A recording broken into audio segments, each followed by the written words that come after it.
Bien, buenos días a todos y todas. El Ministerio de Relaciones Exteriores, a través del Instituto de Educación Superior en Formación Diplomática y Consular INESTIC, se honra en darles la más cordial bienvenida al seminario Proyecciones Geopolíticas del Medio Oriente. Tenemos el honor de que nos acompañen en la mesa principal el señor José Rafael Espaillat, embajador rector del INESTIC. Honorable señor José Julio Gómez, embajador viceministro de Política Exterior Bilateral. Señora Alejandra Liriano, embajadora vicerrectora académica del INESTIC. Señor Ricardo Ruiz, director de la Dirección de Relaciones con África y Medio Oriente. De igual manera saludamos al señor José Juan Cimadevila, embajador asesor de la Dirección de Relaciones con África y Medio Oriente, quien es expositor de este seminario. También saludamos al señor José Octavio Tripp, embajador director general para África, Asia Central y Medio Oriente, Servicio Exterior Mexicano y expositor de este seminario. Señor Tomás Guerrero, director de Hadal Train and Marketing Center de Dubái, expositor en este seminario. También al señor Carlos Mendoza, consultor y analista en políticas públicas, director académico del Instituto Universitario Ortega y Gasset, con sede en México. Señor Alejandro Gramar, coordinador de la Maestría de Relaciones Internacionales del Instituto Universitario Ortega y Gasset, con sede en México, moderador también de este seminario. Por igual, saludamos a los miembros del Consejo Académico, señores asesores del INESTIC, directores encargados de departamentos, embajadores y demás funcionarios del Ministerio de Relaciones Exteriores, embajadores y personal diplomático acreditados en el Servicio Exterior e invitados especiales. Es importante recordarles que funcionarios del Servicio Diplomático y Consular en las embajadas, consulados y misiones ante organismos internacionales en el exterior están siguiendo este seminario a través de nuestras redes sociales en una transmisión en vivo. Damos inicio formal a este evento con las palabras de bienvenida a cargo del rector embajador José Rafael Espaillat.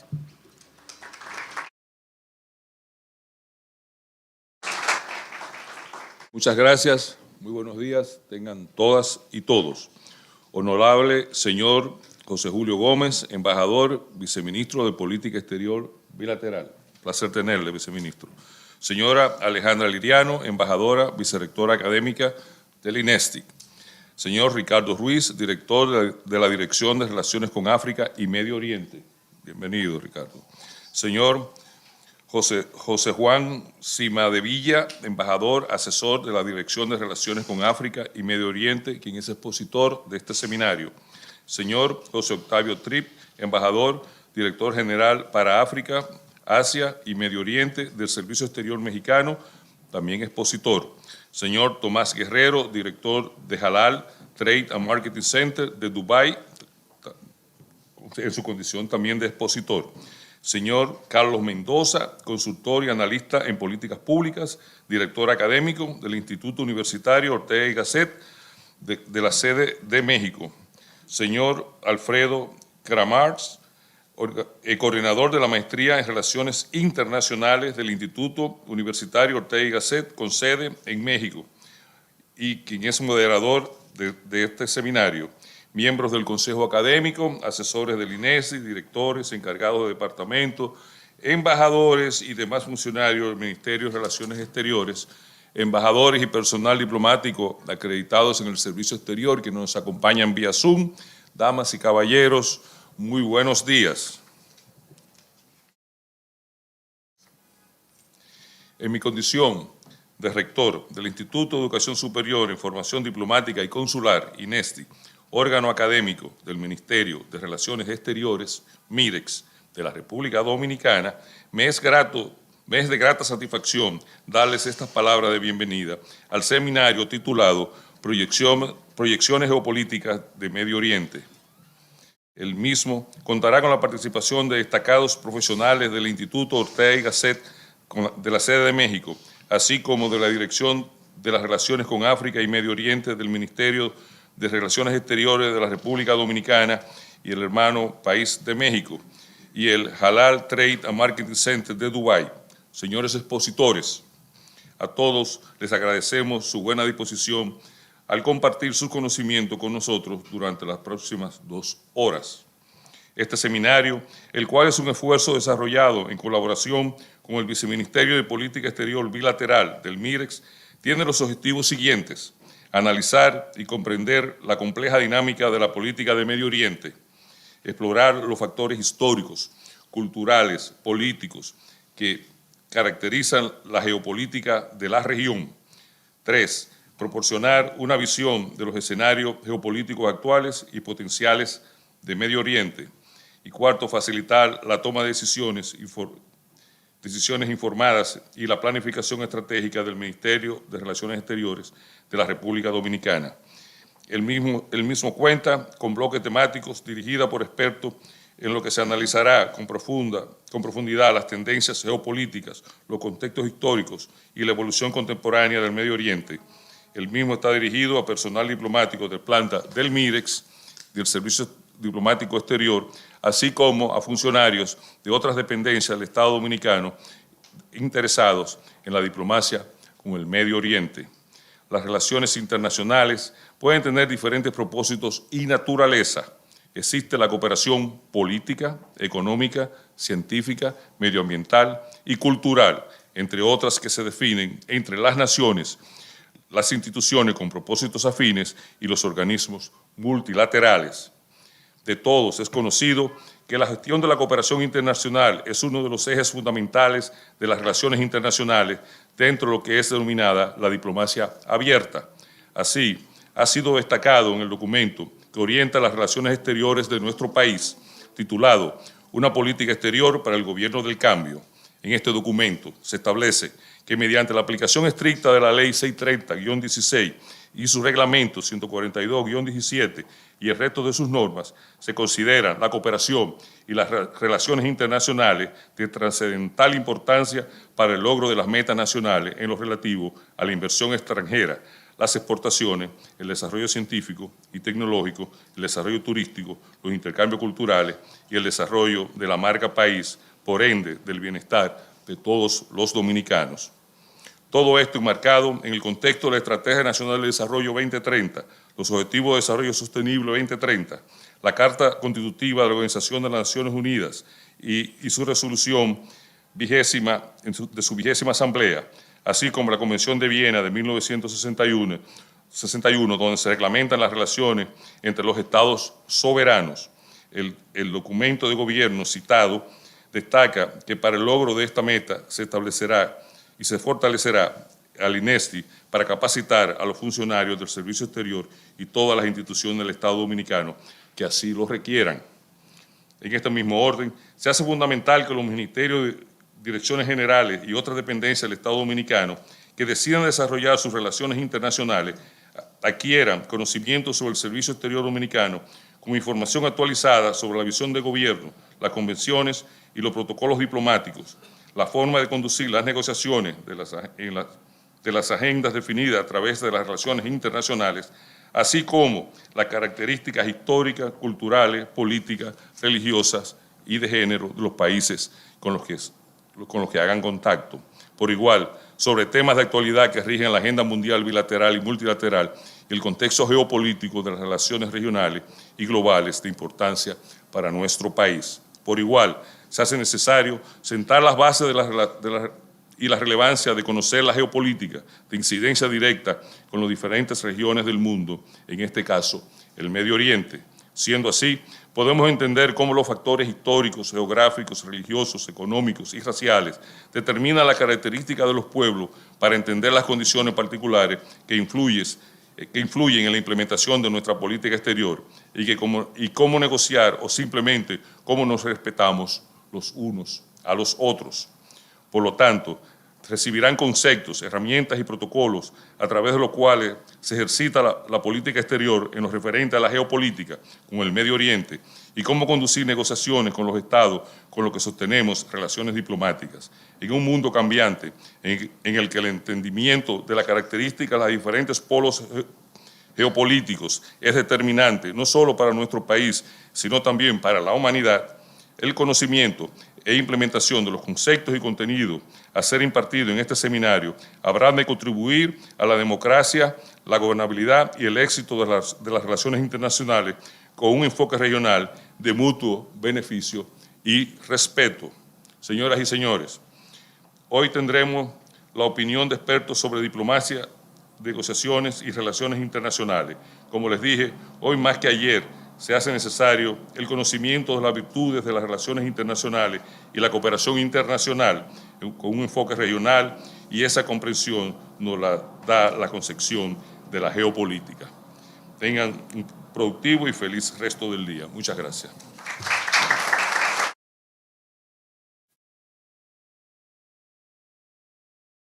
Después de escuchar las palabras de bienvenida a cargo del señor José Rafael Espaillat, recibimos las palabras del señor Carlos Mendoza, quien es consultor y analista en políticas públicas y director académico del Instituto Universitario Ortega y Gasset, con sede en México.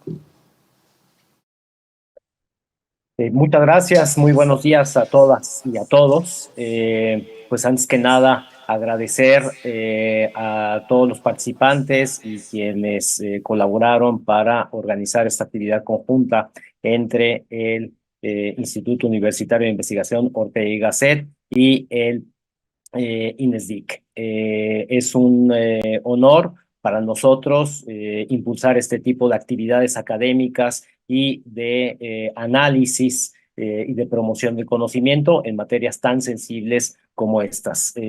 Yo simplemente quisiera transmitirles un saludo y el agradecimiento de nuestro director ejecutivo, el doctor José Francisco Parra, agradecer también pues la disposición de los ponentes, los embajadores, en particular al embajador José Octavio Tripp, de la Cancillería Mexicana, que aceptó participar en este espacio, y dejarles en muy buenas manos y pues hacer votos para que este seminario se desarrolle exitosamente. Únicamente por mi parte sería todo. Muchísimas gracias y éxito en el seminario.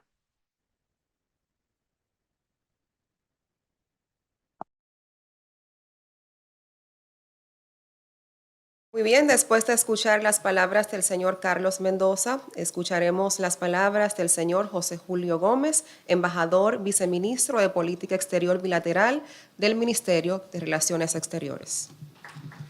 Gracias.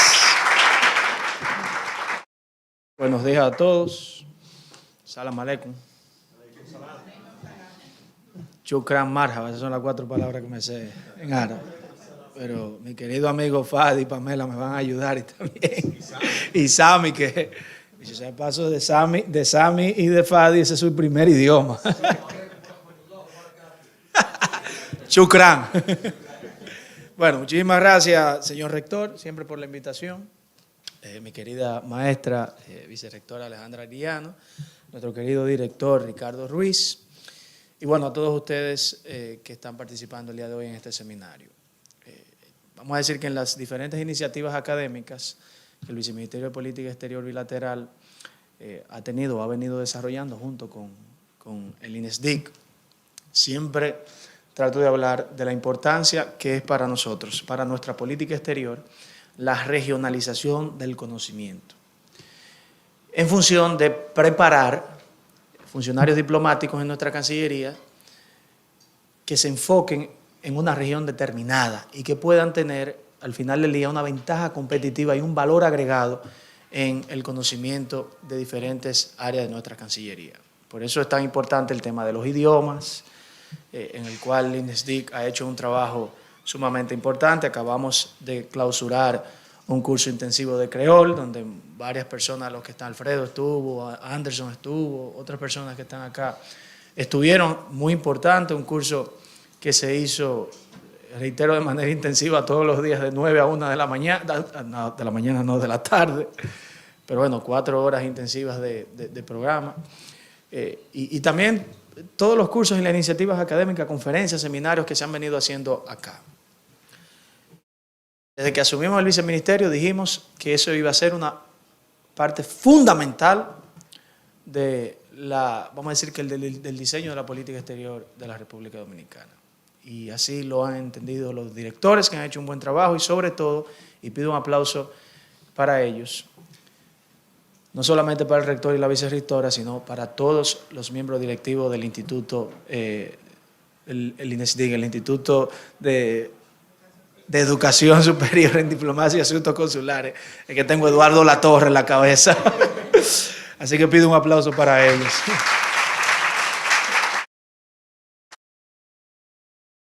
Han sido los grandes protagonistas de estas actividades académicas, porque son sus facilidades, sus métodos, su manera de organizar este tipo de iniciativas las que permiten que esto se siga haciendo. A mí me gustaría dar un discurso aquí de barricada, como me gusta, pero no tenemos mucho tiempo. Solamente agradecerle al señor director Ricardo Ruiz, y también quiero mencionar a una persona que ha sido el padre del africanismo dominicano, por lo menos aquí en la Cancillería, a quien cuando yo llegué como viceministro lo mandé a buscar, digo, yo sea de paso, lo visité en su casa en época de transición. Recuerda que él no estaba en condiciones de recibirme, pero yo con el fallecido embajador Hans Dannemer le dije, no, llévame a donde ese hombre que me ha hablado tanto sobre él. Lo visité y bueno, volvió a la dirección de África y Medio Oriente. Yo hablo del embajador José Juan Hernández Cimadevilla, pero conocido mejor aquí por todos como Cimadevilla.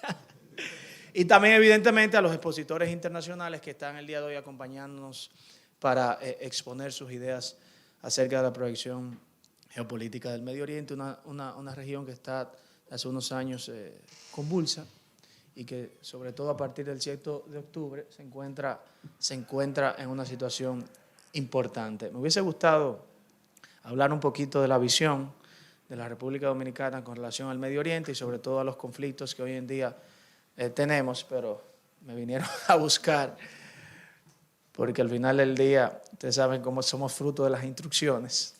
Y como las instrucciones vienen de arriba, tengo que cumplirlas. Pero en otro momento será. Muchísimas gracias. Gracias, embajador Espaillá, vicerrectora, mi querido embajador Norberto Soto, que está aquí, un gran amigo de largas luchas, y evidentemente al director Ricardo Ruiz, y también, que no los mencioné, a los miembros de la Dirección de África y Medio Oriente, que están todos aquí en pleno presente. Muchísimas gracias.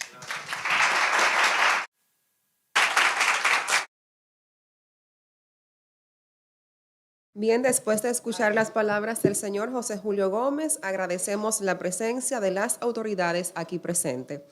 Y de inmediato damos paso al señor Alfredo Cramart, moderador de este seminario, para iniciar. Buenos días, República Dominicana. Buenos días, México. Un saludo a todos los diplomáticos que estáis siguiendo la actividad desde el exterior, y un saludo a los que estáis o a los que están en sede.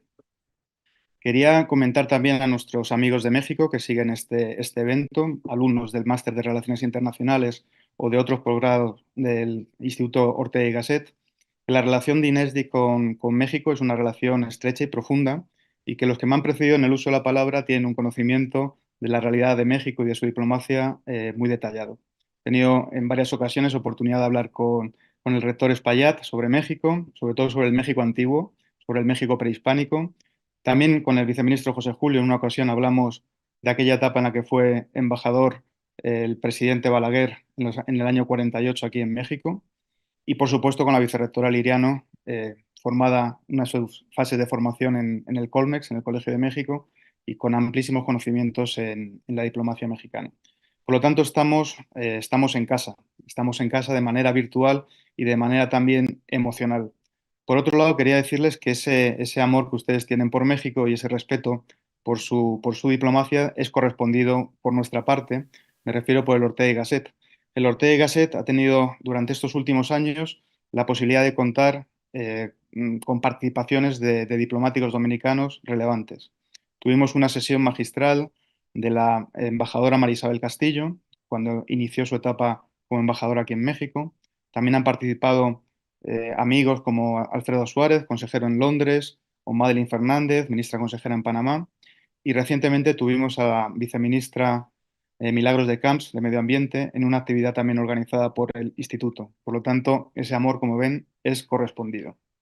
Quería decirles también que la sesión de hoy es una sesión de muy alto nivel. Vamos a tratar proyecciones geopolíticas en México, perdón, en Medio Oriente, con perfiles muy destacados tanto en México como en Dominicana, como en otros lugares. El primer ponente, primera persona a la que va a intervenir, es el embajador José Juan Hernández Cima de Villa. Voy a acortar un poco lo que son sus vidas, sus trayectorias profesionales, porque por una cuestión de límite de tiempo, ¿no? Pero sí quiero destacar algunos aspectos de sus biografías. El embajador Cima de Villa es un diplomático de carrera incorporado al Ministerio de Relaciones Exteriores de la República Dominicana en el año 1973. Yo sé que por todos ustedes es muy conocido, pero también como contamos con audiencia en México, para que tengan más conocimiento de su trayectoria. Realizó una formación en Relaciones Internacionales en la Escuela Diplomática del Ministerio de Asuntos Exteriores, Unión Europea y Cooperación del Reino de España. De igual manera, ha realizado diversos cursos sobre diplomacia en países como Chile, Japón, Taiwán, España, Bélgica y Alemania, respectivamente. Actualmente es miembro correspondiente de la Academia Arqueológica y de Historia de la República Italiana. Ha ocupado diversas posiciones dentro de su carrera diplomática. Ministro consejeros, fue encargado de la División de Protocolo y encargado de la Oficina del Ceremonial del Palacio Nacional. Ministro consejero y encargado de los negocios de tránsito, migración y frontera de la División de Asuntos Haitianos. Ministro consejero adscrito a la División para Asuntos ONU-OEA. Embajador encargado de la División de Asuntos Africanos y del Medio Oriente, y fue embajador extraordinario y plenipotenciario de República Dominicana en la República Islámica de Irán desde 2008 a 2021, integrante de múltiples comitivas oficiales en viajes de jefes de Estado y Cancillería. Ha sido también profesor titular de las asignaturas de Ceremonial Diplomático, Ceremonial Público y de Práctica y Redacción Diplomática en el INESDIC. Profesor de Relaciones Internacionales en la Universidad del Caribe, Unicaribe, y en el Instituto Superior del Ministerio de Defensa de la República Dominicana. Su ponencia, el título de su intervención, es Importancia geoestratégica de la región de Medio Oriente. Muchísimas gracias, embajador, por aceptar la invitación y cuando quiera puedo hacer el uso de la palabra. Las intervenciones van a ser en torno a 15-20 minutos máximo. En caso de que superen esos 15 minutos, yo les haré mención de que tienen que ir concluyendo de manera políticamente correcta, pero digamos, para ajustarnos en tiempo serían esos unos 15 minutos. Luego tendremos un turno de preguntas al final de la sesión. Cuando quiera, embajador. Buenos días a todos.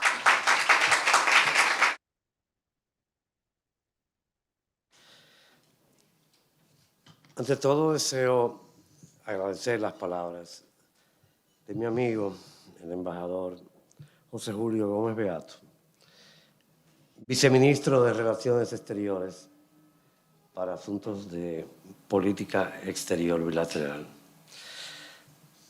También agradecer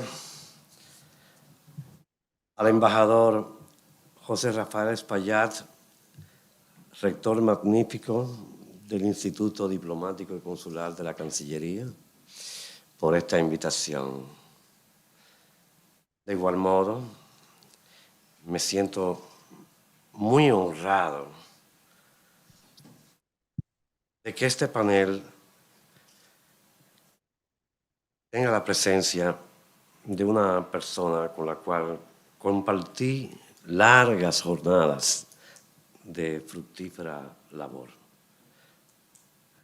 La embajadora, doctora Alejandra Liriano de la Cruz, vicerrectora académica del Instituto. Y también mi querido colega, compañero también de largas jornadas, director de la Dirección de África y Medio Oriente del Ministerio de Relaciones Exteriores, Ricardo Ruiz. De igual manera, deseo dar un saludo cordial al embajador José Octavio Tripp, al señor Tomás Guerrero, director de Halal Trade and Marketing Center de Dubái, al profesor Dr. Alfredo Kramatz, director de la Maestría de Relaciones Internacionales del Instituto Universitario de Investigación Ortega y Gasset de México. Y también al señor Carlos Mendoza, director académico del Instituto Ortega y Gasset. Y por supuesto, a este distinguido público que nos acompaña en esta mañana.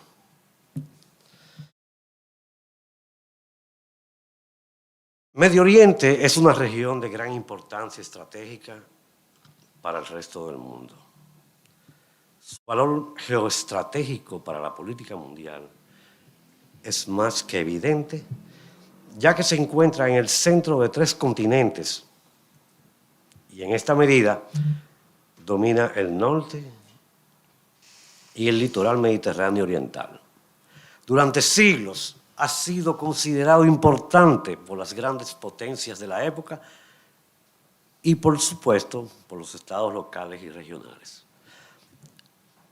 Ha sido evidente en el devenir del tiempo que quien logra establecer una plataforma importante de poder económico y militar en la región, bien sea en forma de reino, imperio, poder sustituto o de hegemonía política de largo alcance, influye no solo en Medio Oriente, sino también en las zonas aledañas a dicha región.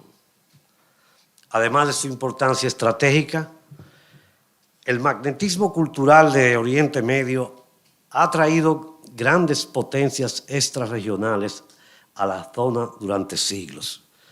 Prestigio y estatus han estado asociados con la extensión de la protección y la influencia sobre la que es considerada cuna de la civilización, así como la fuente y lugar de encuentro de las grandes religiones del mundo: judaísmo, islamismo y cristianismo. En este punto deseo hacer un corto paréntesis y acudir a la historia,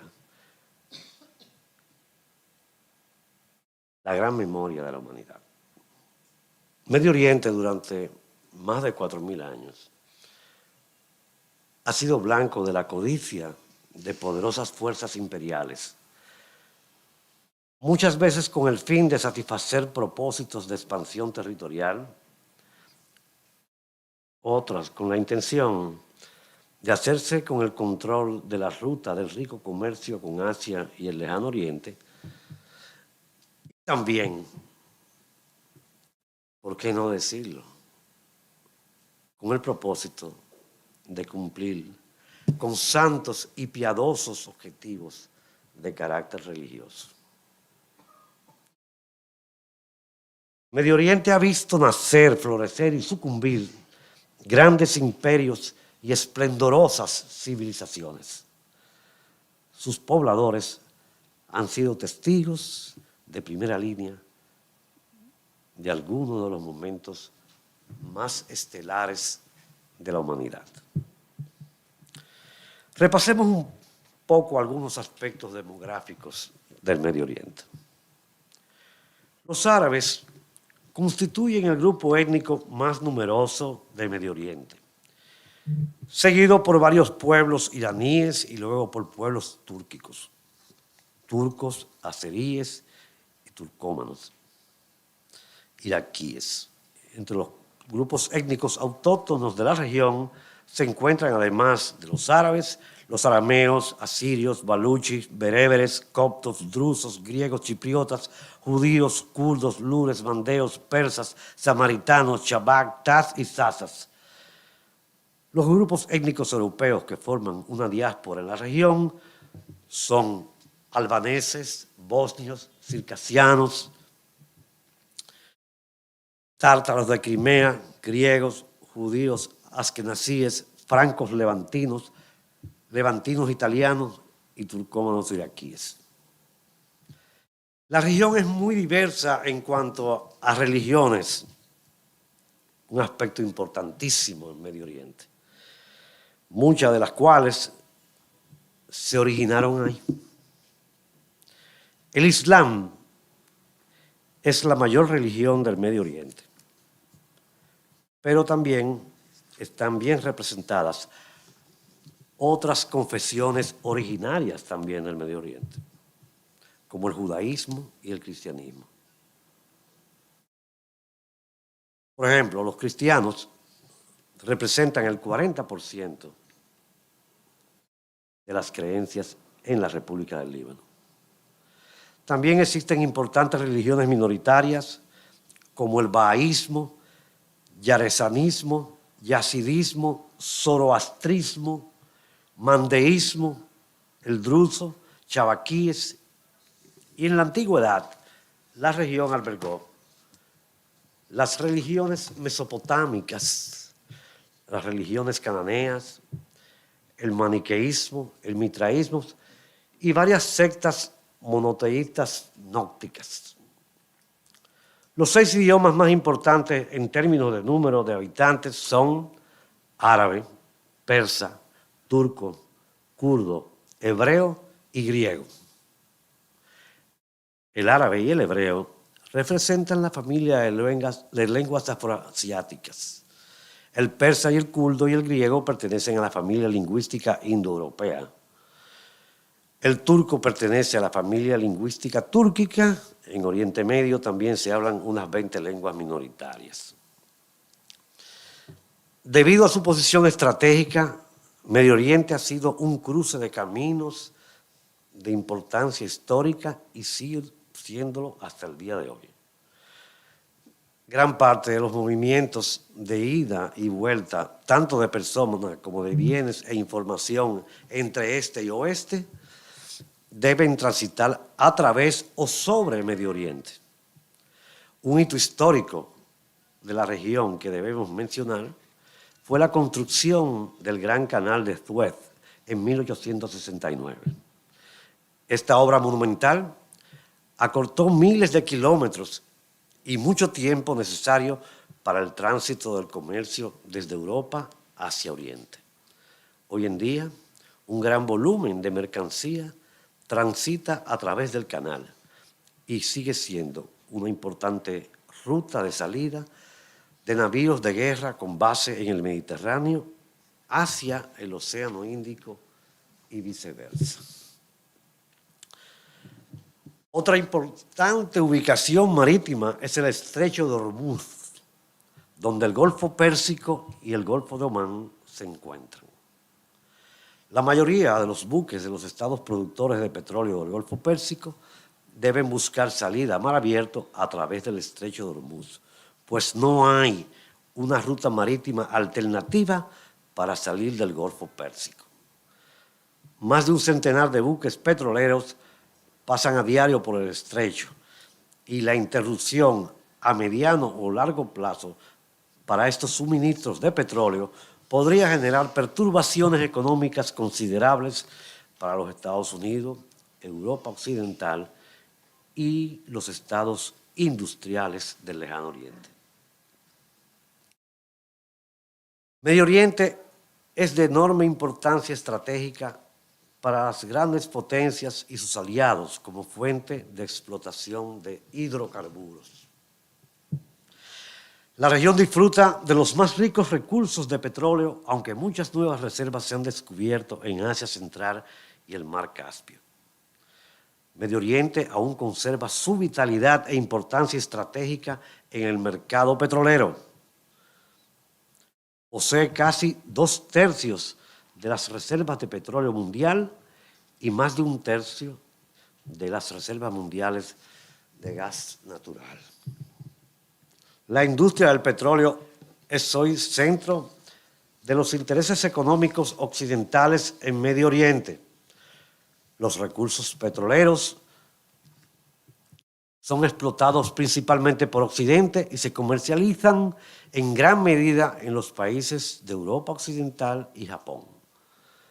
Estas dos últimas regiones son más dependientes del petróleo del Medio Oriente que los Estados Unidos, ya que el bienestar económico de estos países está estrechamente vinculado con Medio Oriente. El control de los recursos de la región también están directamente relacionados con el control del crecimiento de los países que dependen del petróleo de Medio Oriente. Por lo tanto, la región ha sido el escenario que las superpotencias han buscado dominar con el fin de controlar sus rivales potenciales desde varios ámbitos, no solamente el económico. Cabe destacar que la competencia por el control de estos recursos entre actores relevantes a nivel mundial ha incidido en los conflictos regionales que han traído como consecuencia problemas de seguridad debido a casos de inestabilidad política, la proliferación del terrorismo y el deseo de poseer armas de destrucción masiva. Esto ha provocado crisis que han hecho necesario diversas intervenciones militares y misiones de ayuda humanitaria. Dentro de los conflictos más recientes se destacan el recrudecimiento del conflicto israelí-palestino tras los ataques de Hamas del 7 de octubre de 2023, la guerra civil en Yemen y la lucha contra el Estado Islámico en las repúblicas árabes de Siria e Irak. Actualmente 7 países poseen bases militares y puntos de observación en Medio Oriente. A saber son Australia, en los Emiratos Árabes Unidos, Bangladesh en Kuwait, Francia en Emiratos Árabes Unidos, Irak y Jordania, India, en Omán, Pakistán y Arabia Saudita, Rusia en Siria, Reino Unido en Bahrein, Kuwait, Omán, Qatar, Arabia Saudita y Emiratos Árabes Unidos. Y los Estados Unidos en Bahrein, Irak, Israel, Reino Hachemita de Jordania, Kuwait, Omán, Qatar, Arabia Saudita, Siria, Turquía y Emiratos Árabes Unidos. Esto ha permitido no solo proteger sus intereses en la región, sino también proyectar su influencia y poder en la zona. En la esfera multilateral, la gran mayoría de las naciones de Medio Oriente forman parte de varias instituciones que conectan a la región con el mundo. Estas instituciones tienen un cierto grado de influencia en la conformación de la política regional. Esta estructura institucional es importante en la localización del Oriente Medio en la política mundial, porque cada una de ellas tiene diferentes agendas, inclinaciones y prioridades. Entender la diversidad de las organizaciones regionales también mostrará que Oriente Medio no solo es una sola unidad, sino que también varios centros de poder. Mencionaremos 3 de las más importantes organizaciones. La Organización de Cooperación Islámica, OCI por sus siglas en francés, es la segunda organización más grande después de las Naciones Unidas y cuenta con 57 Estados miembros, repartidos en 4 continentes. La organización es la voz colectiva del mundo musulmán. Se esfuerza por salvaguardar y proteger los intereses del mundo musulmán con el espíritu de promover la paz y la armonía internacionales entre los distintos pueblos del mundo. Su nuevo programa, OIC 2025, se basa en las disposiciones de la Carta de la OCI y centra en 18 áreas prioritarias con 107 objetivos. Estas áreas prioritarias incluyen cuestiones de paz, seguridad, Palestina y Al-Quds, Jerusalén, cambio climático, sostenibilidad, moderación, cultura y armonía interreligiosa, empoderamiento de las mujeres, acción humanitaria islámica conjunta, derechos humanos y gobernanza.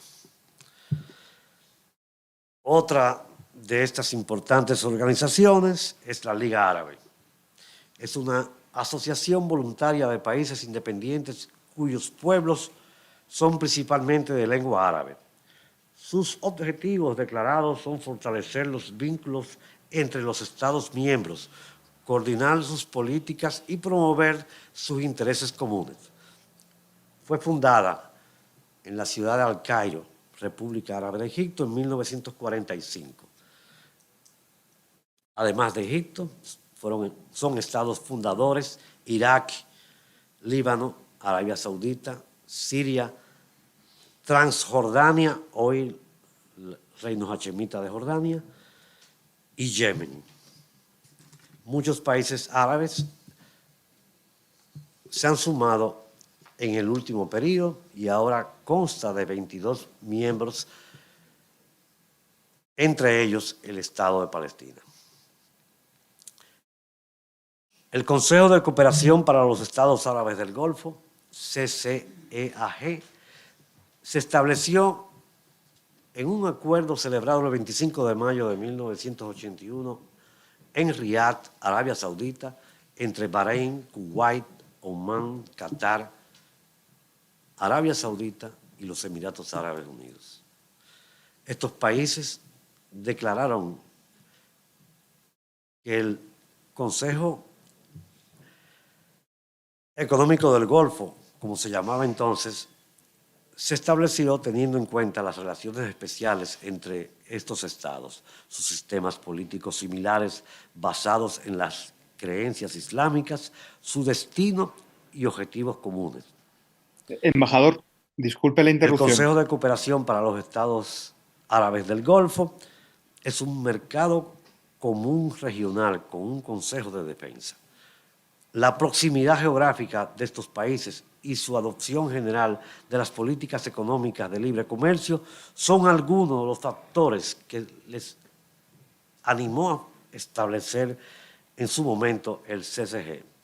No todos los países vecinos del Golfo Pérsico son miembros del Consejo.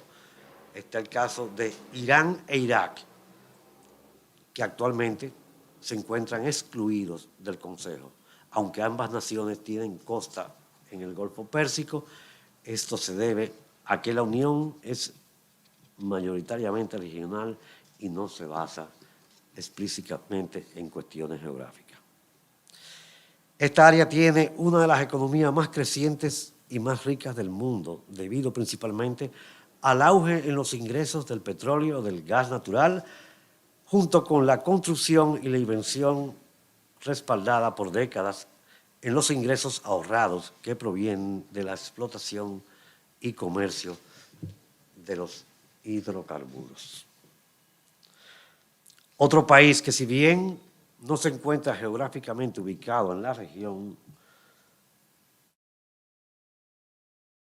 sin embargo tiene una importancia vital dentro de la misma, es la República Árabe de Egipto, ya que esta es la puerta de entrada de la diplomacia hacia Medio Oriente y es la sede de la Liga Árabe.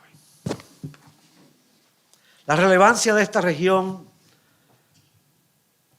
no es indiferente, y lo será nunca, para los objetivos de la política exterior dominicana,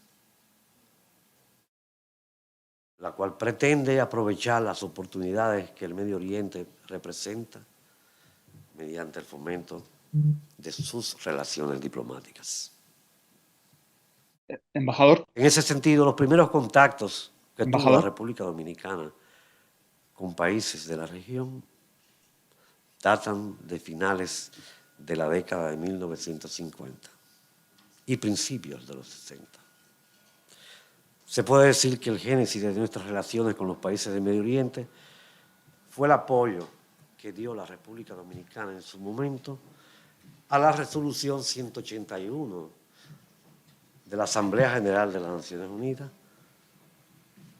con la creación del Estado de Israel y también del Estado palestino. A partir de ese momento, no solo reconoció, sino que estableció relaciones diplomáticas.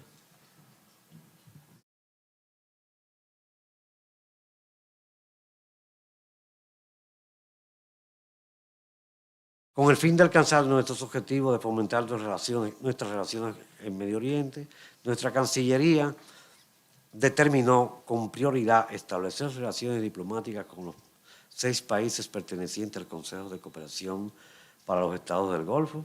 Esta ofensiva diplomática no solo tuvo como resultado el establecimiento de relaciones diplomáticas, sino que a la fecha nuestro país tiene 3 sedes diplomáticas permanentes en países miembros del Consejo. En la actualidad, la República Dominicana cuenta con 5 embajadas en la región: Israel, Qatar, Emiratos Árabes, Turquía y Arabia Saudita, los cuales a la vez cubren de una forma concurrente con los demás países de la región. Por otro lado, República Dominicana es miembro observador de la Liga Árabe. Lamentablemente, el tiempo es corto y 20 minutos apenas permiten dar algunas pinceladas.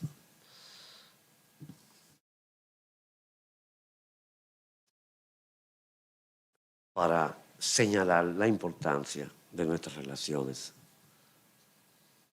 con Medio Oriente.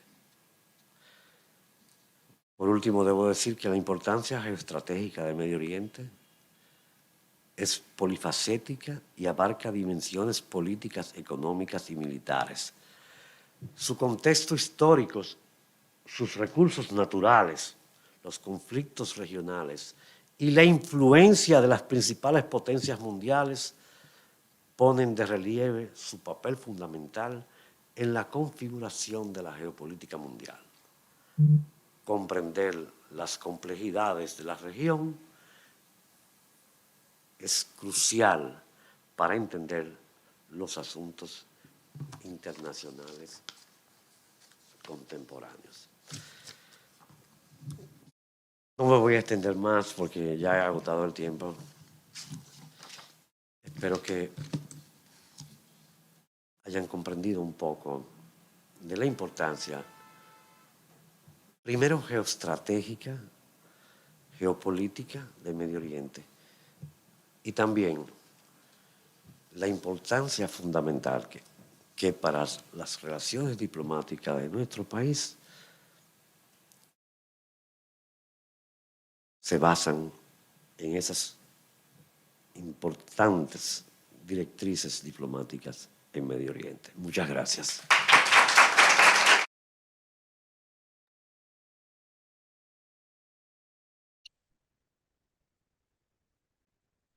Muchas gracias, embajador. Muchas gracias, embajador, por su intervención, muy interesante. Pasamos ahora, le corresponde la palabra a Tomás Guerrero. Tomás Guerrero es director general del Halal Trade and Marketing Center, centro del gobierno de Dubái, con el que el Emirato aspira a liderar el mercado halal a nivel internacional. Con anterioridad dirigió la oficina de Madrid y las relaciones internacionales del Instituto Halal, fue consultor del Banco Interamericano de Desarrollo, director de consultoría estratégica dentro de la empresa de consultoría turística más grande del mundo, Howard HTL, e investigador asociado en IE Business School y ESADE Business School, 2 de las escuelas de negocio más prestigiosas no solamente de España, sino del mundo. Ha sido seleccionado por Forbes como uno de los 50 líderes de la economía islámica en 2020, tras 5 años consecutivos figurando entre los 500 primeros del ranking. Y ha recibido reconocimientos como joven líder por el Foro Económico Islámico Mundial. Tomás Guerrero no solamente es uno de mis mejores amigos, sino que también es un gran amigo de México y de República Dominicana, 2 países que ha visitado en varias ocasiones y conoce a la perfección. Tomás, 15 minutos. Antes no he podido controlar demasiado bien el tiempo, a ver si en este caso podemos hacerlo. Y nada, muchas gracias por estar con nosotros y animarte a participar en este encuentro.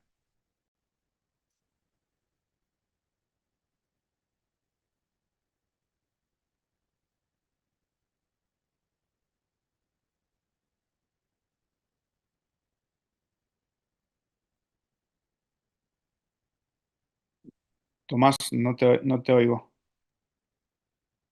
Buenos días a todos. Disculpad, me era imposible activar el micrófono. Se ve que lo tenía bloqueado. Sería por una buena razón. Muchas gracias por la invitación.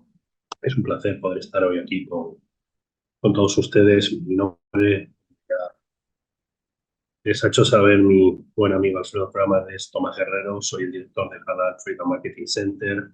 Y bueno, como bien indicaba Alfredo, pues es un centro del gobierno de Dubái con el que el Emirato, bueno, se aspira a liderar el mercado halal internacional. Nuestro cometido no es otro que el de ayudar a las empresas, allá donde se encuentren, a poder hacer negocios en los distintos países de mayoría musulmana que hay en nuestro planeta y en donde, bueno, la certificación halal no deja de ser en muchas ocasiones una barrera para poder comercializar una serie de bienes de consumo, como son alimentos, fármacos o cosméticos. Dicho esto y sin más dilación, procedo a compartir, pero para ello también me tienen que habilitar, puesto que me acaba de saltar un mensaje diciendo que no estoy habilitado para poder compartir mi Queridos pantalla. amigos de Inesdic, si puede Tomás compartir la pantalla. Si no, si quieres comenzar y ya creo que ya te han dado la Así es, así posibilidad. es. Estoy compartiendo mi pantalla con todos ustedes. Como ven, el título de la presentación que voy a hacer a continuación es el mercado halal en Medio Oriente, principales tendencias y oportunidades. Bien, demos comienzo a la presentación haciendo una aproximación al concepto halal. Decirles que halal es un término que aparece recogido en el Corán y que define un conjunto de bienes, prácticas y servicios que son aptos para los musulmanes. Hace referencia a todo aquello que les está permitido a los musulmanes en tanto en cuanto es saludable, ético o no abusivo. Decirles que la inmensa mayoría de las cosas les están permitidas a los musulmanes y por ende son halal, de ahí que sea bastante más sencillo entrar a ver qué es lo que les está prohibido a los musulmanes antes de intentar entrar, digamos, a enumerar o clasificar todo aquello que les está permitido, puesto que, como les decía, la inmensa mayoría de las cosas son halal y por ende les están permitidas a los musulmanes. Y en decirles Tomás, que... si puedes Sí, hablar un poco más lento porque con el sonido te perdemos un poco. sí, claro, sin problemas. Gracias.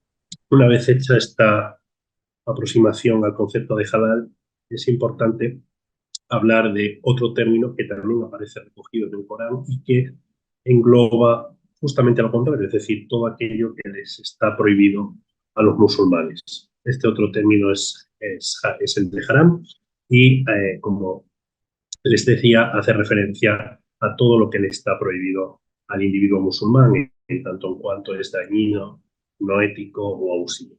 Quieren decirles que la ley islámica de Sharia clasifica o tipifica como haram, como ilícita, una serie de sustancias que los musulmanes no pueden ingerir y con las que tampoco pueden entrar en contacto, y también una serie de prácticas. Bien, en relación a estas sustancias que están, digamos, tipificadas o catalogadas, clasificadas como haram, decirles que, bueno, hay una relación y entre estas sustancias pues podemos encontrar la carne del animal hallado muerto que no ha sido sacrificado convenientemente, sangre procedente de cualquier animal, la carne de animales que rectan o se entierran, los insectos, cualquier sustancia embriagante o intoxicante. Bueno, hay toda una relación, como les decía, de sustancias que los musulmanes no pueden ingerir, que les están prohibidas. Y decirles también, para que lo sepan, y ya se lo adelantaba hace escasos segundos, que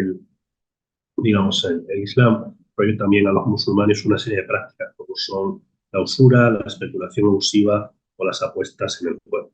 Bien, una vez que tenemos meridianamente claro qué significa halal y qué significa haram, decirles que estos dos términos, que estos dos conceptos religiosos vienen a decirle al individuo musulmán qué puede y qué no puede hacer. Y vienen también en buena medida a determinar sus patrones de consumo, es decir, vienen a decirle al consumidor musulmán qué puede y qué no puede comprar. De ahí que sean estos dos términos o estos dos conceptos los que hayan, digamos, propiciado la aparición de este gran mercado que se ha venido a denominar como mercado halal, que es de lo que vamos a hablar a lo largo de los próximos minutos. Bien, dicho esto, Es importante también resaltar que el mercado halal es un mercado que está regulado. Cuando miramos al mercado halal, nos topamos con tres tipos de organismos. En los países de mayoría musulmana, y en primera instancia, tenemos las entidades de estandarización halal, que son los organismos encargados de regular este mercado en estos países. Es decir, son los organismos o las entidades encargadas de desarrollar las normas, fijar los requisitos, establecer en definitiva las reglas del juego. Bien, en segundo lugar, y también dentro de los países de mayoría musulmana, tenemos las entidades de acreditación halal, que por su parte se encargan básicamente de auditar a los entes de certificación halal.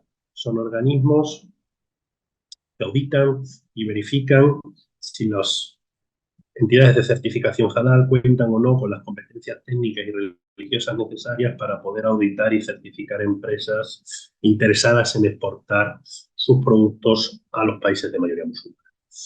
Y por último, dentro y fuera de los países de mayoría musulmana tenemos lo que son las entidades de certificación halal propiamente dichas, que son empresas privadas, empresas obviamente que tienen ánimo de lucro y que se encargan, en resumidas cuentas, de auditar y de certificar a aquellas empresas interesadas en producir bienes o prestar servicios con arreglo a las distintas normas que regulan el mercado halal a lo largo y ancho del mundo. Bien, lo vamos a ver a continuación. Este es un gran mercado. Estamos hablando de 1.800 millones de personas, de aproximadamente el 25% de la población mundial, de 57 países de mayoría musulmana, en donde los países de Medio Oriente, de Oriente Medio, tienen un papel muy importante. Y, como veremos también, de un mercado compuesto por distintos sectores. Podemos hablar de alimentos, podemos hablar de fármacos, podemos hablar incluso de turismo halal o muslim friendly, podríamos incluso hablar, llegado el caso, de banca islámica o de Sharia compliance. Bueno, es un mercado, como verán, gigantesco, multisectorial y que ofrece un sinfín de oportunidades a las empresas. Pero dicho esto, también es importante reseñar que sí, es un mercado muy importante, muy grande, muy potente, pero que desde el punto de vista normativo, pues representa hasta cierto punto un reto, porque, como habrán podido comprobar, no tenemos un estándar halal global, tenemos distintas normas para regular un mismo mercado a lo largo y ancho del mundo musulmán, por lo que desde ese punto de vista pues hay una fragmentación y esa fragmentación hace que este mercado pues sea un tanto complejo, sobre todo para las empresas en países que no son de mayoría musulmana, como pueden ser las empresas mexicanas o dominicanas.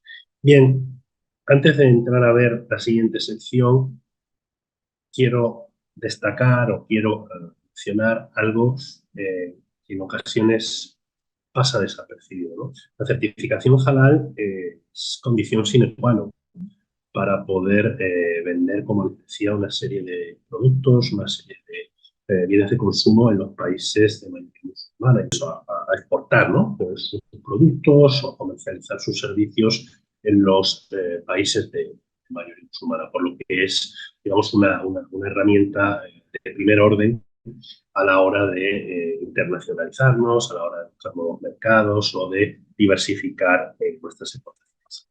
Bien, vista la parte, digamos, relativa a la regulación, al marco normativo, a la certificación halal propiamente dicha, vamos a ver ahora una sección para entender cuáles son los factores, cuáles son los drivers que se encuentran detrás del auge de este mercado, ¿no? Bien, cuando miramos al mercado halal nos topamos básicamente con tres factores o con tres drivers macroeconómicos. En primer lugar, lo tienen en pantalla. Tenemos un dividendo demográfico. Lo decíamos hace escasos segundos. En nuestro planeta hay 1.800 millones de musulmanes, representan aproximadamente el 25% de la población mundial y según las últimas estimaciones se espera que para el año 2030 la población musulmana ronde los 2.200 millones y represente por entonces cerca de un 30% de la población mundial. Por lo tanto, estamos ante un segmento poblacional poblacional amplio y en crecimiento. Aquí además podemos ver que ese crecimiento demográfico no se va a circunscribir exclusivamente a aquellas regiones en donde nosotros tendemos a pensar que vive de manera mayoritaria la población musulmana. La población musulmana va a crecer a lo largo y ancho del planeta. Aquí tienen un gráfico en el que podemos ver cómo se va a distribuir, cómo se distribuye actualmente la población musulmana en nuestro planeta y cómo, digamos, esa distribución va a ir variando con el paso del tiempo, ¿no? A mí me gusta además utilizar esta diapositiva para destruir algunos mitos, algunos ya los ha comentado el embajador minutos atrás. Cuando hablamos del mercado halal, hablamos de musulmanes, no hablamos única y exclusivamente de árabes. Es verdad que los países árabes, los países de Medio Oriente o de Oriente Medio, los países del Magreb, de la ribera sur del Mediterráneo, los países de la península arábiga, los países árabes, es verdad que son países de mayoría musulmana, pero en estos países también habitan personas con otras confesiones religiosas. Hay coptos, hay drusos, hay cristianos maronitas, es decir, cuando hablamos de halal, hablamos de musulmanes y no solo de árabes. Por lo tanto, hablamos de esas 1.800 millones de personas que, digamos, profesan esta confesión religiosa. Además, es importante resaltar que el grueso de la población musulmana no reside en Medio Oriente, no reside en los países árabes. Como podemos ver en esta diapositiva, de los 1.800 millones de musulmanes que hay en este momento en nuestro planeta, aproximadamente unos 1.000 millones residen en la región de Asia-Pacífico, en países como Indonesia, Malasia o Singapur. Y por último, algo que ya comenté, decirles que la población musulmana va a crecer en países también que no, en algunos países que no son de mayoría musulmana, ¿no? Aquí tienen el caso de Europa, en donde cuestión de años pues va a haber en torno a unos 60 millones de musulmanes, por lo que bueno, las empresas pueden también capitalizar esta oportunidad en estos otros mercados, ¿no? En donde la población musulmana no es mayoritaria, pero es significativa. Bien, segundo factor, hemos visto el primero, es un factor, digamos, demográfico, ¿no? Hablábamos del dividendo demográfico. El segundo factor lo tienen en pantalla y es un factor, vamos a decirlo así, de carácter económico. Cuando miramos al mercado halal, como les decía, encontramos o nos topamos con 57 países de mayoría musulmana. Cuando entramos a analizar estos países, estas naciones, estas economías, pues descubrimos que estamos ante países emergentes, ante algunas de las economías que vienen liderando el crecimiento económico en el mundo, ¿no? Muchos de estos países han venido creciendo a cifras próximas a los dígitos, han venido creciendo por encima de la media. Por lo tanto, este es otro elemento clave a la hora de explicar el éxito y el crecimiento del mercado halal en nuestro planeta. Aquí tienen otra diapositiva en donde pueden ver los rankings. Claro, ¿qué ocurre? Que ese crecimiento económico que están registrando o experimentando los distintos países de mayoría musulmana, incluidos los de Medio Oriente, pues está haciendo que aparezcan en el radar de empresas y también de instituciones pues oportunidades en países que hasta la fecha pues seguramente no hemos tenido en consideración, ¿no? Y tenemos dos rankings, dos gráficos. A la izquierda tenemos pues una clasificación donde podemos ver los países de mayoría musulmana que tienen un mayor Producto Interior Bruto, y a la derecha tenemos otro gráfico en donde podemos ver los países de mayoría musulmana que tienen un mayor Producto Interior Bruto per cápita. Si miramos al primero de los rankings, bueno, pues descubrimos que el país de mayoría musulmana que en este momento tiene mayor Producto Interior Bruto es Indonesia, es un país del sudeste asiático, ¿no? Si yo a ustedes les hubiese preguntado antes de mostrarles esta diapositiva cuál es el país de mayoría musulmana que tiene en la actualidad un mayor Producto Interior Bruto, seguramente muchos de ustedes me hubiesen dicho que es Arabia Saudí, Emiratos Árabes Unidos o Qatar, ¿no? Pero como pueden ver, pues en estos momentos es un país del sudeste asiático, en este caso Indonesia, que lidera este ranking, ¿no? En segunda posición sí que vemos a Arabia Saudí, a uno de los sospechosos habituales. En tercer lugar tenemos a nuestros amigos de Turquía, en cuarto lugar a un país del África Negra, del África subsahariana, como es Nigeria. Bueno, como pueden ver, pues eso, son países emergentes, países del denominado subglobal, países que están en pleno desarrollo, que ofrecen un sinfín de oportunidades y que están, bueno, pues captando, ¿no?, la atención de empresas e instituciones a lo largo y ancho del mundo. Ahora bien, si miramos al ranking de la derecha, aquí hay algo muy evidente, y es que los países del Consejo de Cooperación del Golfo, los países miembros del GCC, los países de la península arábiga lideran con claridad este ranking. Estamos hablando de países en los que sus nacionales pues tienen un poder adquisitivo muy elevado, ¿no? Podemos ver este ranking, lo lidera Qatar, seguido de Emiratos Árabes Unidos. Es verdad que en tercera posición se nos cuela una monarquía, también una metromonarquía, pero en este caso el sudeste asiático, como Brunei, pero detrás ya tenemos a Bahrein, a Kuwait, a Arabia Saudí, a Omán, es decir, tenemos a los 6 miembros del Consejo de Cooperación del Golfo, ¿no? Entonces, lo que les decía, estos son países muy atractivos, muy interesantes para las empresas, en tanto en cuanto sus nacionales, como comentaba, pues tienen un poder adquisitivo, un poder de compra muy fuerte, ¿no? Bien, vamos a ver ahora el tercer factor, ¿no? El último de ellos, que no deja de ser hasta cierto punto resultado en buena medida de este segundo driver que acabamos de ver.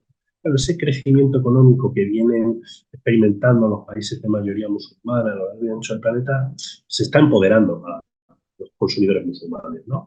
Y esto está propiciando que, bueno, aparezcan clases medias, que empiecen a aparecer en muchos de estos países personas pues, con poder adquisitivo cada vez mayor, ¿no?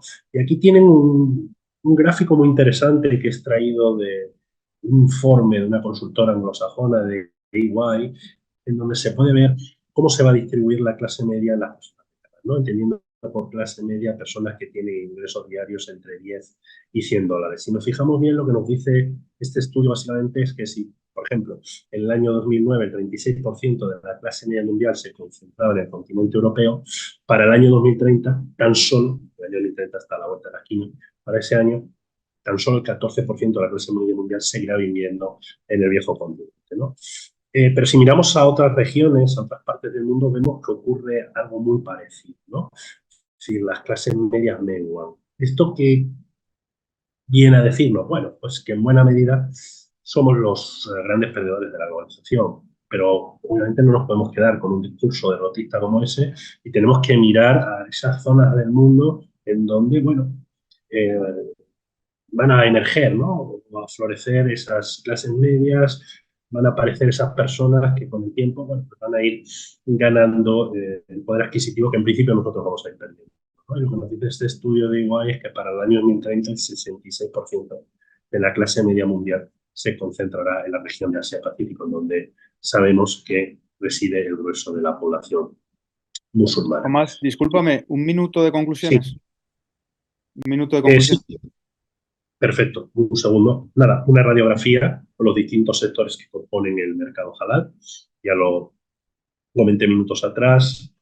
Tenemos oportunidades de negocio en distintos ámbitos, sectores, alimentación, turismo, fármacos, cosmética, moda. Aquí tienen las cifras para el año 2022. A continuación, una proyección con las cifras para el año 2027 para todos y cada uno de los sectores que integran el mercado halal. Y bueno, por último, y con ello vamos a ir concluyendo, hablar de alimentación halal o del sector de los alimentos y bebidas halal. ¿Por qué? Porque entiendo que es el que más oportunidades brinda o ofrece en estos momentos a las empresas dominicanas y también a las empresas mexicanas. Aquí tienen una radiografía donde podemos ver que estamos ante el segundo mercado de alimentos más importante del planeta. Si comparamos el gasto efectuado por la población musulmana en alimentos y bebidas con el gasto efectuado en este mismo rubro por los nacionales de países como China, Estados Unidos, Japón o la India, pues descubrimos esto que les acabo de adelantar y estamos ante el segundo mercado de alimentos y bebidas más importante del planeta o del mundo. Aquí tienen un ranking con los principales consumidores de alimentos halal. No voy a explicar o no voy a entrar en detalle. Si se fijan bien, pueden ver algunos países que no son de mayoría musulmana, como es el caso de Francia, China o Alemania. Como ya he dicho, hay países que no son de mayoría musulmana, pero que albergan una población musulmana significativa, de ahí que esos consumidores pues, destinen recursos, obviamente, a consumir alimentos y bebidas halal. Algo que sí que quiero explicar y que es importante tener presente a la hora de mirar, sobre todo hacia esta parte del mundo, a Medio Oriente. Hemos visto ya, ¿no?, argumentos de sobra para creer en el potencial de este mercado, pero cuando hablamos de alimentos y bebidas halal y hablamos sobre todo de norte de África y de Oriente Medio, hay otro argumento que nos tiene que hacer pensar y que nos tiene que invitar a aventurarnos hasta cierto punto y probar suerte en este mercado. Cuando hablamos de alimentos y bebidas en el norte de África y Oriente Medio, hablamos básicamente de la dependencia alimentaria. Los países de Medio Oriente son importadores netos de alimentos. Aquí en el GCC importamos de media entre el 80 y el 90% de los alimentos que consumimos, es decir, casi todo viene de terceros países. Yo creo que ahí tanto las empresas dominicanas como las mexicanas pueden jugar un papel fundamental y convertirse en proveedores de primer orden para estos países, ¿no? Que no tienen capacidad para producir alimentos, ¿no?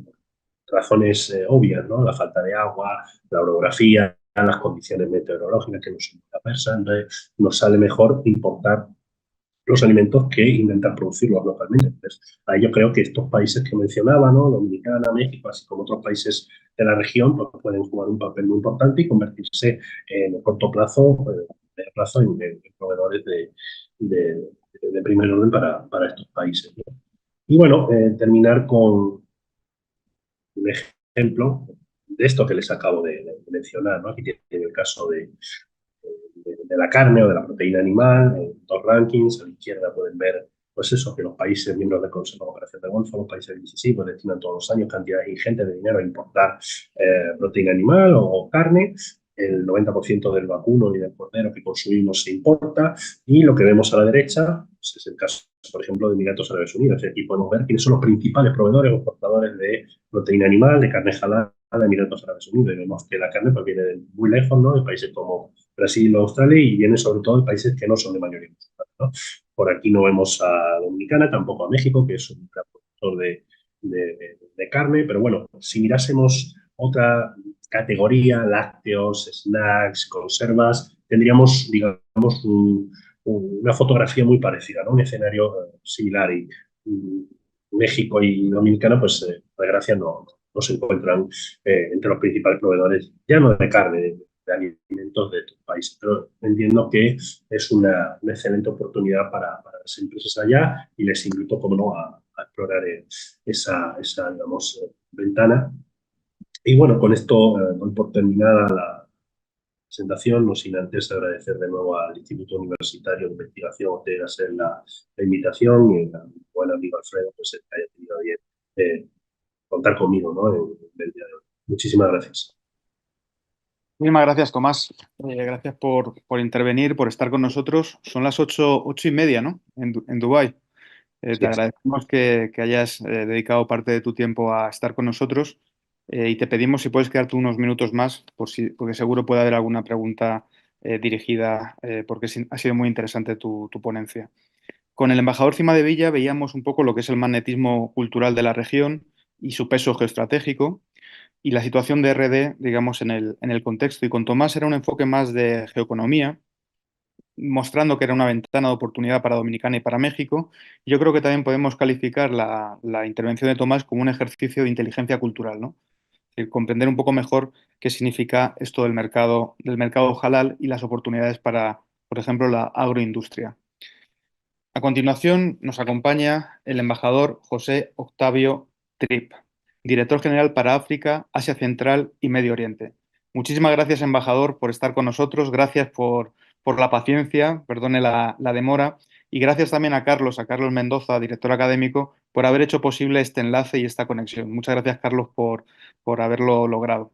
Bueno, el embajador Octavio Trip es embajador de carrera del Servicio Exterior mexicano, al cual ingresó en 1994.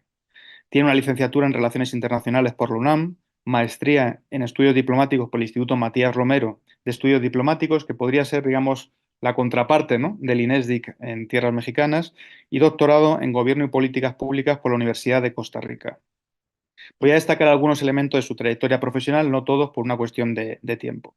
En la Secretaría de Relaciones Exteriores es director general para África, Asia Central y Medio Oriente desde el 6 de marzo de 2023.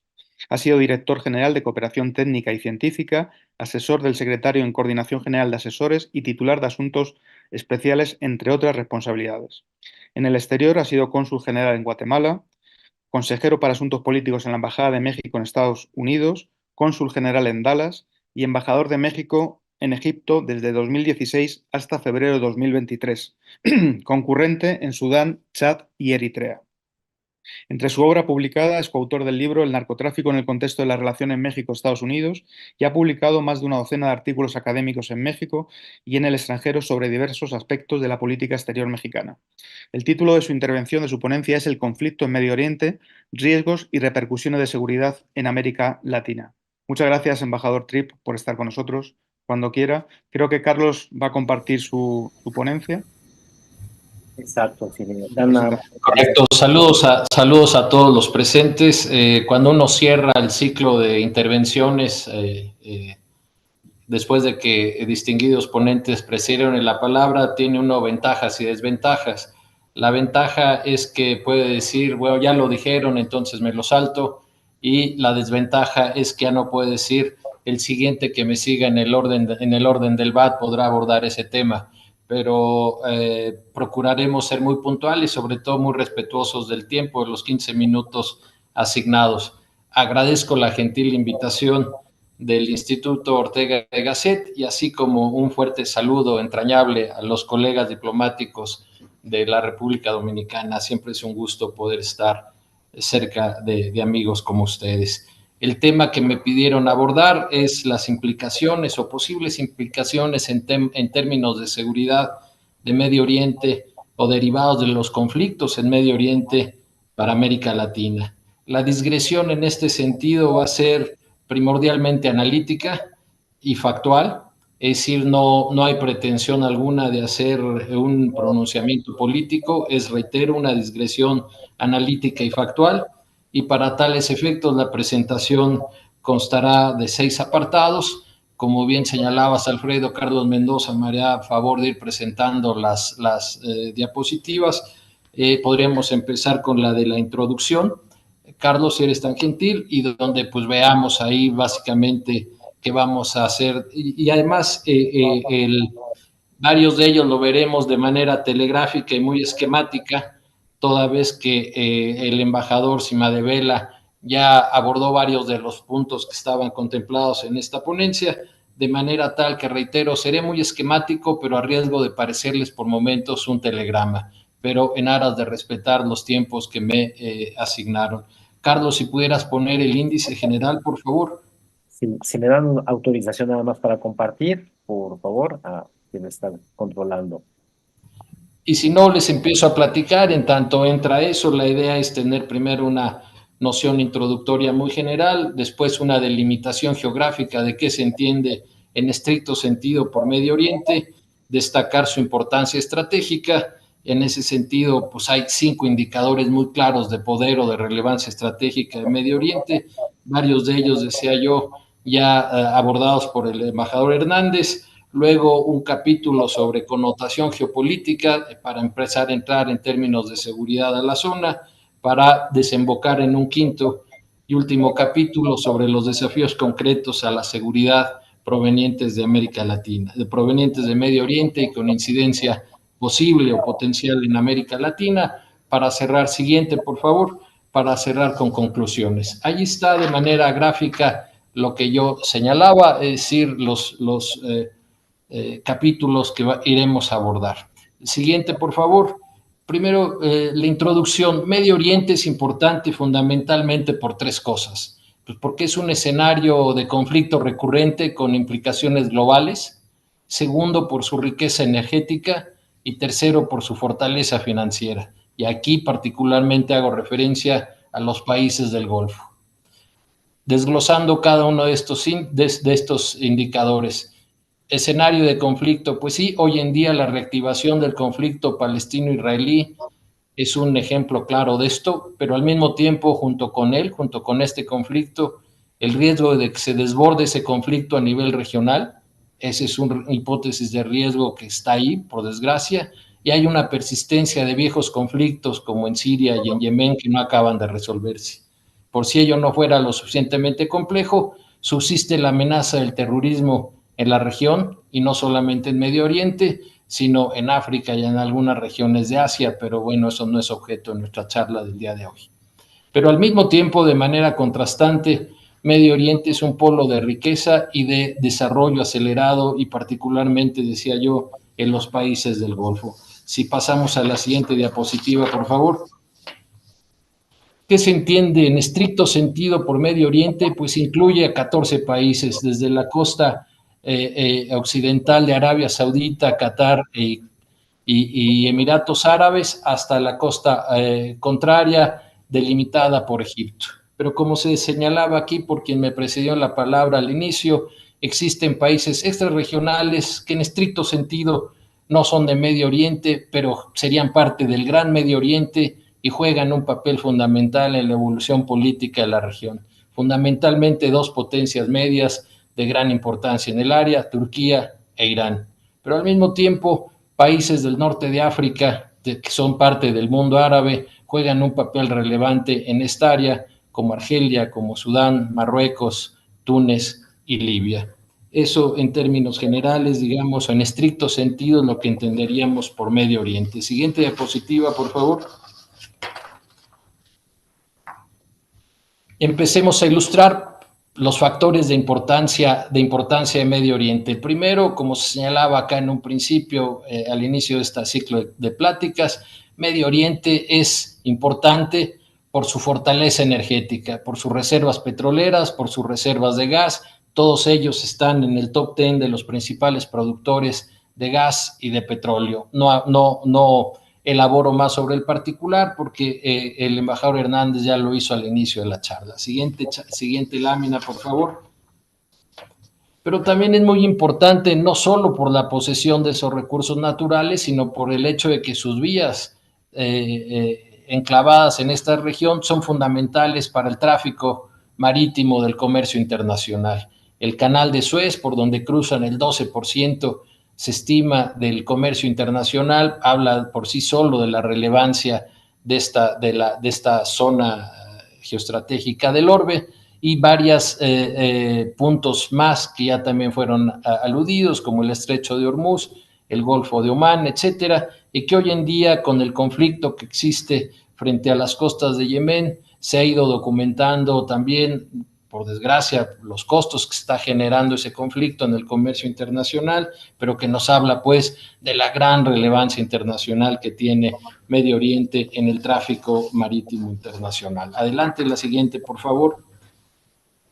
Ahora, es importante en términos económicos, pero también es profundamente importante en términos culturales, religiosos básicamente. Es la cuna de las tres religiones monoteístas más importantes a escala planetaria.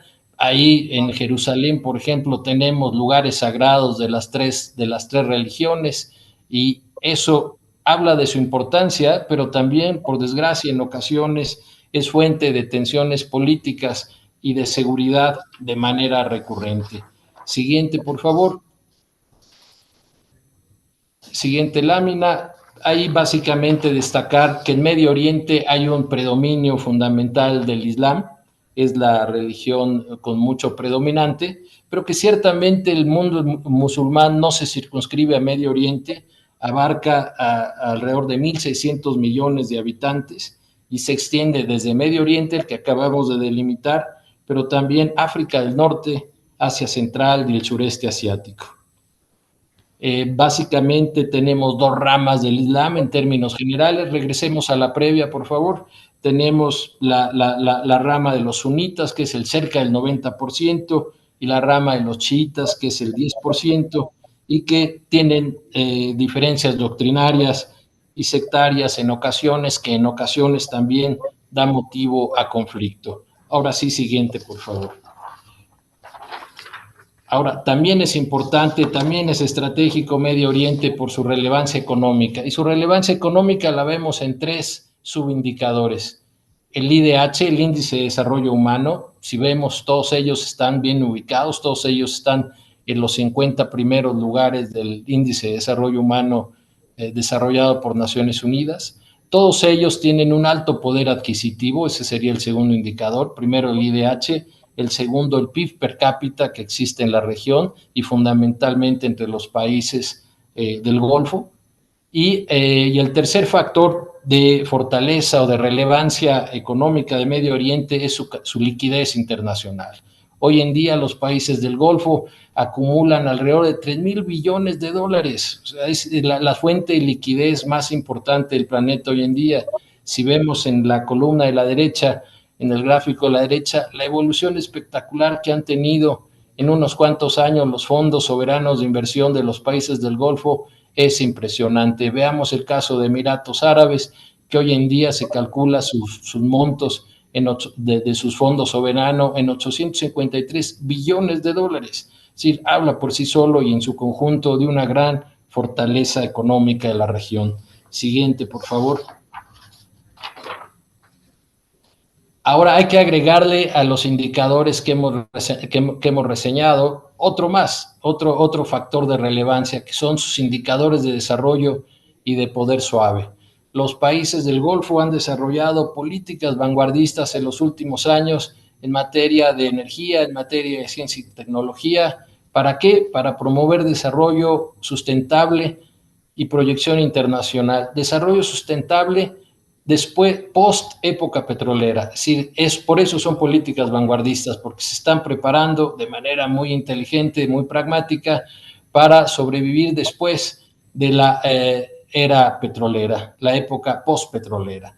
Han hecho en materia de infraestructura despliegues impresionantes de proyectos, de megaproyectos hoy en curso en Arabia Saudita, en Kuwait, etcétera.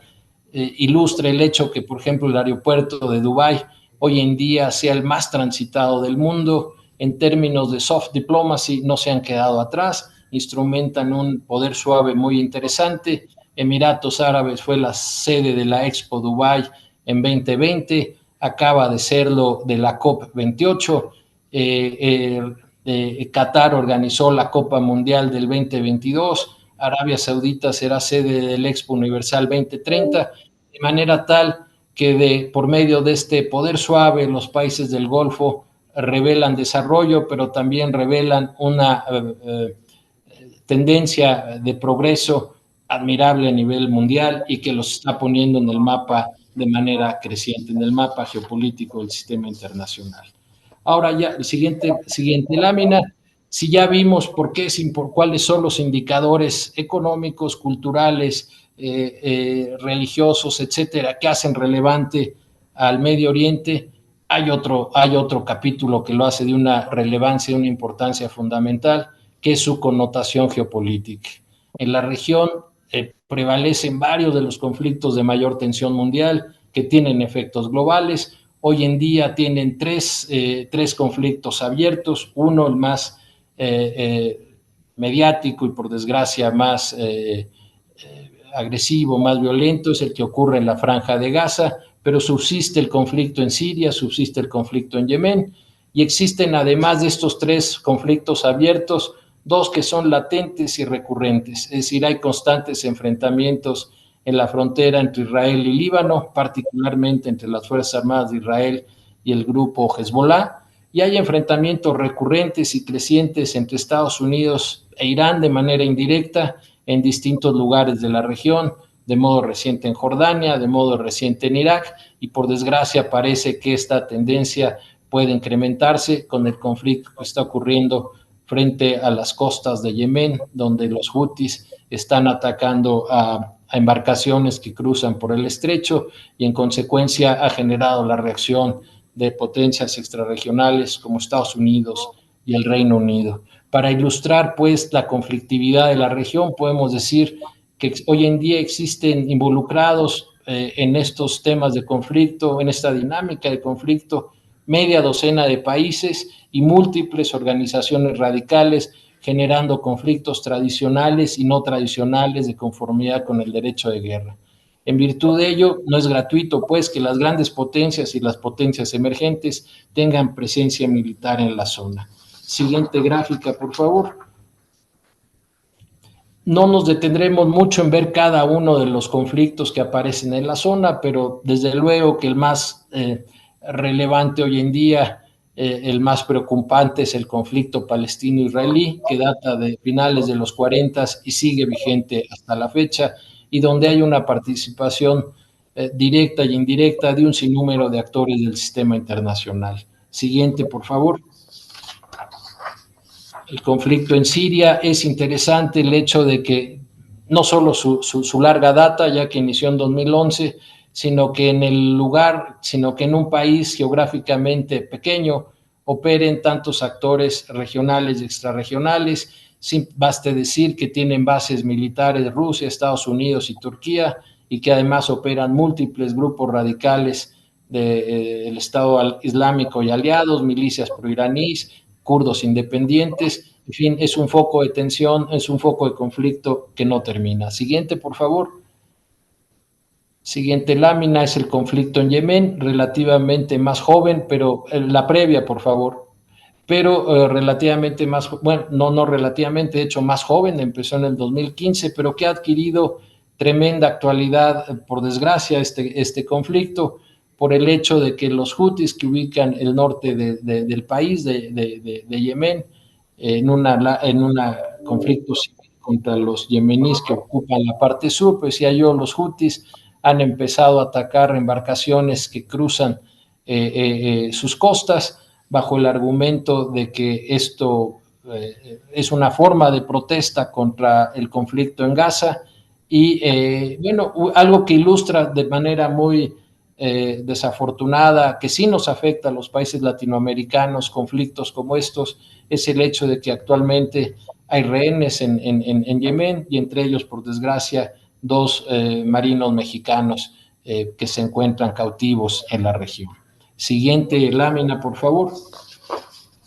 Esta gráfica ilustra de manera muy clara lo que acabo de señalar, los 3 frentes abiertos en Israel, en Siria y en Yemen, y los que están latentes o recurrentes que han ocurrido en Irak, en Jordania y en Siria.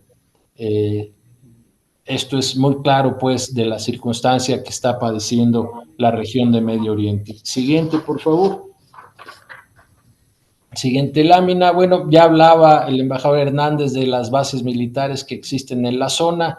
Bueno, pues esto ilustra que hay bases militares de más de 8 países, en al menos 5 países de la región, lo cual habla del ajedrez geopolítico que se registra en el área y que habla por sí mismo de la relevancia geopolítica de Medio Oriente para el mundo. Siguiente, por favor. Ya me cansé por ir tan rápido, pero quiero honrar la palabra con Alfredo de no pasarme los 15 minutos. Entraríamos en el capítulo fundamental, de hecho ya llevo 16. Los desafíos a la seguridad en América Latina son básicamente de carácter indirecto, o sea, pero existen. Los riesgos hipotéticos derivan de tres vertientes: flujos migratorios irregulares, terrorismo y ciberdesafíos. Siguiente, por favor.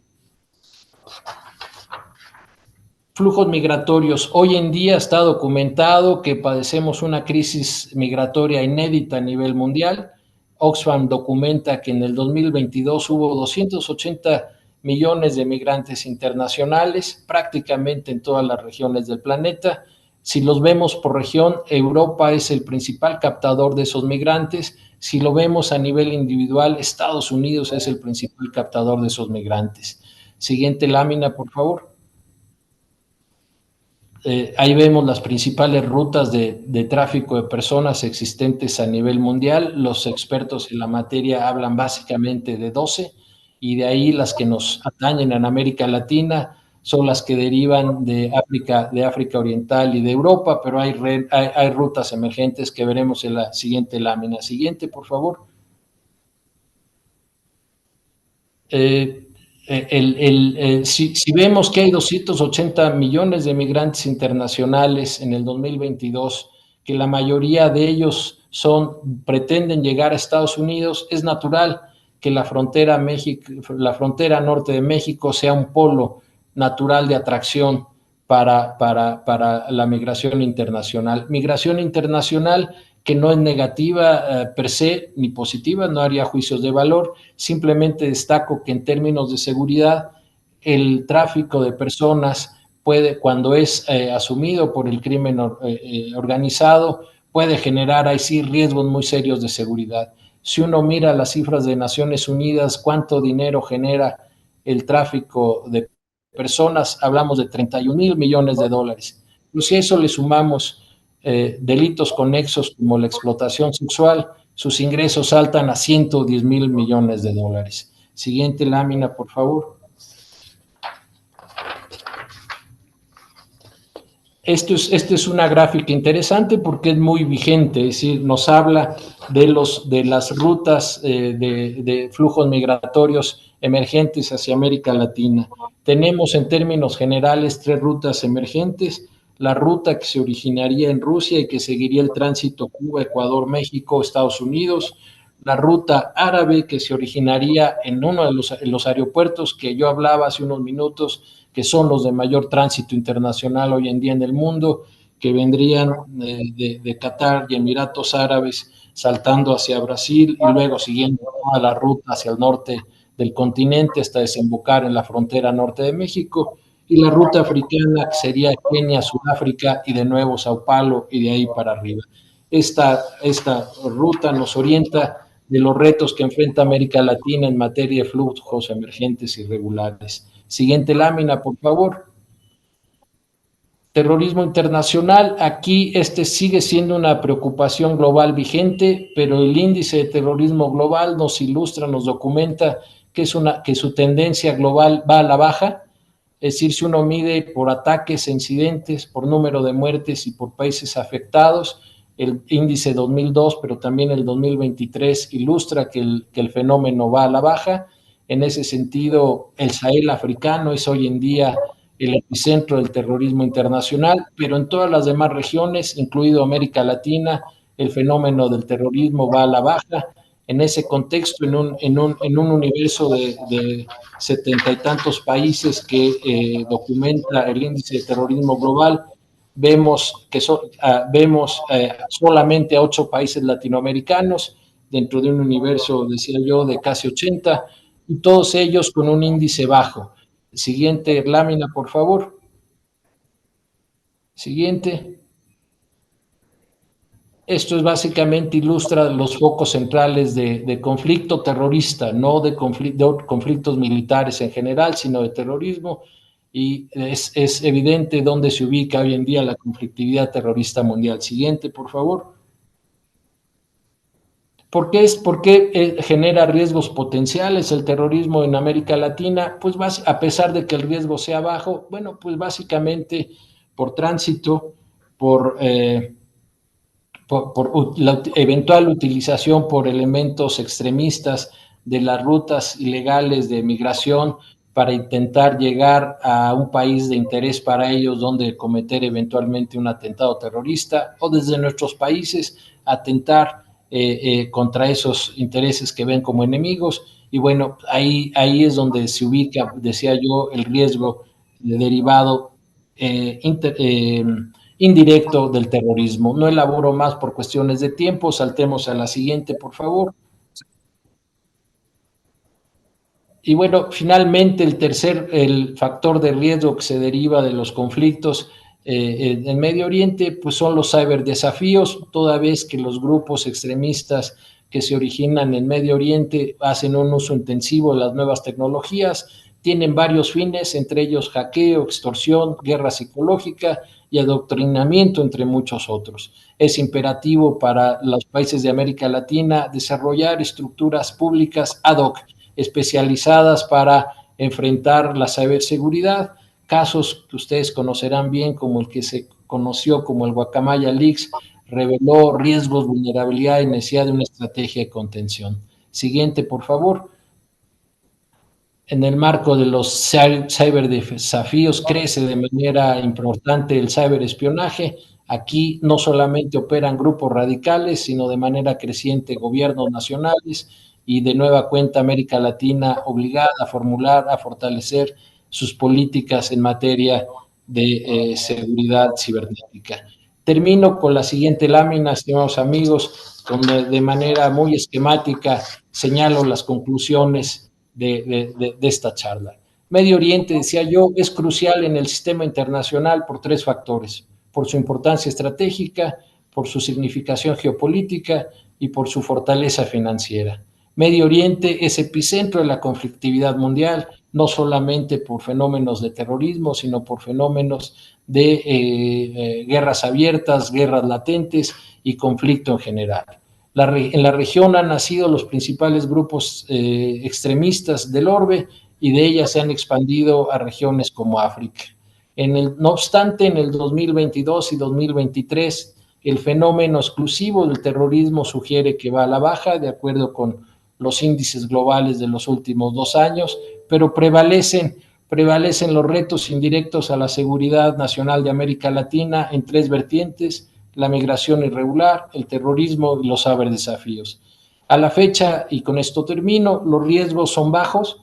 Además, nuestros aparatos institucionales de seguridad en América Latina han demostrado ser eficaces, los números así lo revelan, pero la paradoja es que es imposible relajar los esfuerzos. Un solo incidente en el que se atentara desde nuestros territorios o a través de nuestros territorios contra algún objetivo que los grupos radicales observaran en nuestro continente podría poner en serio predicamento nuestras relaciones internacionales con los principales actores del sistema internacional.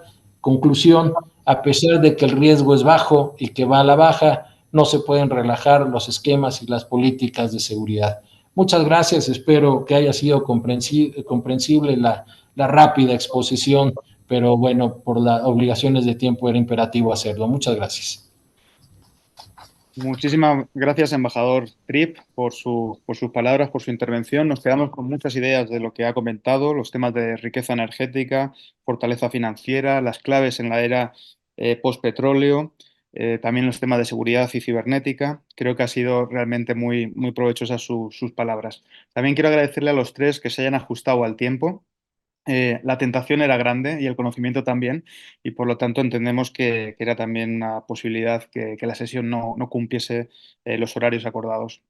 No vamos a tener tiempo para preguntas. Me disculpo ante toda nuestra audiencia, tanto dominicanos como mexicanos, que están atendiendo con mucha atención estas intervenciones. Hemos tenido más de 80 personas en la parte digital, en el chat, y emplazo a una segunda edición. Espero que podamos tener una segunda conversación donde recuperemos parte de las preguntas que han quedado en el aire. Por último, quería agradecer a INESDIC su capacidad de generar dinámicas virtuosas de colaboración interinstitucional. Lo ha demostrado en muchas ocasiones. Yo lo he vivido en primera persona en la colaboración que hicimos con el Ministerio de Energía y Minas y el diplomado sobre diplomacia energética, y esta colaboración interinstitucional con el Instituto Universitario Ortega y Gasset, que también creo que es interesante. Así que enhorabuena a las autoridades. Y también, por último, un saludo afectuoso y cordial a mi amigo Ricardo Ruiz, que ha sido el autor intelectual, podemos decir, de todo esto, y al equipo de Asuntos Africanos y de Medio Oriente de Cancillería Dominicana. Gracias a los tres ponentes, embajador Cimadevilla, embajador Tripp, querido amigo Tomás, por estar con nosotros en el día de hoy, y a los que estáis en sede os dejamos debatiendo porque seguro que hay muchos puntos por aclarar. Gracias a todos por estar con nosotros hoy.